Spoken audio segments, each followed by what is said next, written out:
नमस्कार दोस्तों, मैं रण सिंह पवार। आप देख रहे हैं पीएमएफओ न्यूज़। इस समय बैठे हैं बस स्टैंड हिसार पे, और जहां पे दूरदर्शन हरियाणा बचाओ संघर्ष समिति द्वारा ये आज का जो धरना दिया गया है बस स्टैंड के ऊपर दिया गया है, एक मांग को लेकर कि जो दूरदर्शन हिसार जो स्थित है वो इसको स्थानांतरित करके चंडीगढ़ भेजा जा रहा है। तो हमारे साथ में किसान नेता और नंबरदार साहब बैठे हुए हैं, शमशेर नंबरदार जी, इस समर्थन देने के लिए पहुंचे हैं, बातचीत करेंगे। नमस्कार जी, पहले तो स्वागत आपका। नमस्कार, आपका भी स्वागत है रण सिंह जी।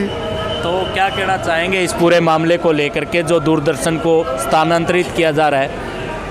क्या कहना चाहेंगे, हमारे तो रो रो के आँखें के आंसू सूख गए।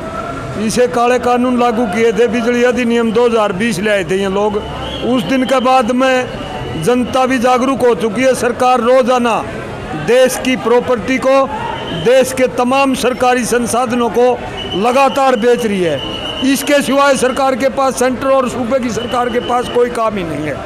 यह दूरदर्शन केंद्र हिसार एकमात्र हरियाणा के अंदर दूरदर्शन केंद्र था जिसके द्वारा हरियाणा एग्रीकल्चर यूनिवर्सिटी से डायरेक्ट किसानों को मौसम की, सर्दी की, पाले की, आंधी की, बरसात की या ओलावृष्टि की या फसल की बिजाई की, नुड़ाई की, गुड़ाई की, डॉक्टरों के द्वारा, कृषि विशेषज्ञों के द्वारा बार बार हमारे को रोजाना बढ़िया सूचना मिलती थी।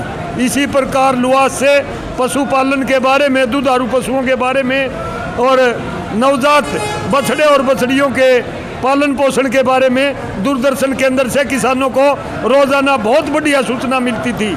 लेकिन दुर्भाग्य है हिसार की जनता का, जिला हिसार के किसानों का, मजदूरों का, मध्यम वर्गीय समाज का, इस किसान मजदूर विरोधी सरकार ने विद्वेष की भावना से ये जो काले कानूनों के खिलाफ देश के किसानों ने लड़ाई लड़ी, उसका खसिये में बदले की भावना से सरकार रोजाना कभी सरपंचों का अधिकार से वंचित कर दिया पंचायतों को, ताकि गांव का, देहात का विकास न हो और वहां पर पैसे सरकार के खर्च न हो और लोग पीछे चले जाएं। अब ये दूरदर्शन केंद्र बंद कर दिया। यहाँ से एकमात्र दूरदर्शन केंद्र था, सभी स्टेटों में कहीं एक है, कहीं दो है, हरियाणा में एक था। हरियाणा एक पहला ऐसा सूबा बना दिया जिसमें कोई दूरदर्शन केंद्र नहीं है। इसके विरोध में दूरदर्शन बचाओ संघर्ष समिति हिसार के समर्थन में 20 दिन से लगातार धरना सेक्टर 13 में दूरदर्शन केंद्र के सामने चल रहा है। बार बार किसान सभा, संयुक्त किसान मोर्चा और अखिल हरियाणा सर्वजातीय पुनिया काप के नुमाइंदे हम प्रदर्शनकारियों का समर्थन करने के लिए, दूरदर्शन केंद्र को बचाने के लिए लगातार कंधे से कंधा मिला करके हम साथ दे रहे हैं। आज दूरदर्शन केंद्र बचाओ हिसार कमेटी का फैसला था, जिला हिसार के बस स्टैंड के ऊपर भारी विरोध प्रदर्शन किया जाएगा और आम जनता को जागरूक किया जाएगा और आंदोलन में सहयोग करने के लिए प्रार्थना की जाएगी। उसी कड़ी में हम आज यहाँ पर पहुँचे हैं, लेकिन इत्तेफाक से मौसम खराब होने की वजह से तमाम उत्तरी भारत के अंदर आज बारिश है और हरियाणा के उत्तरी जिलों के अंदर तो ओलावृष्टि का भी येलो अलर्ट जारी कर रखा है, इसलिए यहाँ पर भीड़ नहीं जुट पाई। हमारे साथी अब भी आने लग रहे हैं। मैं तो यही कहना चाहूँगा, सरकार ऐसे किसान, मजदूर, जनता विरोधी फैसले ना ले, इसका परिणाम सरकार को, सरकार के प्रतिनिधियों को भुगतना पड़ेगा। साथियों, जमाना 21वीं सदी में चला गया है। हमारी 80% जनता, खास करके युवा पीढ़ी, चाहे बेटियां हो चाहे बेटे हो, सब शिक्षित हैं और शिक्षित हो चुके हैं। हम इस प्रकार का उत्पीड़न और जनता का शोषण सरकार के द्वारा, ये पूंजीवाद और ये साम्राज्यवाद, ये भाई भतीजावाद, ये जातिवाद और ये सांप्रदायिकतावाद को हम यहाँ पर नहीं पड़ने देंगे। ये युवा पीढ़ी इस प्रकार के कुकृत्य को कतई बर्दाश्त नहीं करेगी। किसानों की, मजदूरों की को एक अच्छी दिशा देने वाला ये दूरदर्शन केंद्र हिसार तुरंत प्रभाव से वापिस हिसार लिया जाए, वरना सरकार को और इसके आकाओं को इसका खामियाजा भुगतना पड़ेगा।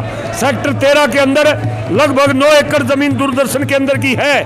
यहाँ का बड़ा एमडी दूरदर्शन का कोई हिसार के अंदर आया था पिछले दिनों और वो जगह देख करके उसकी लार टपकने लगी।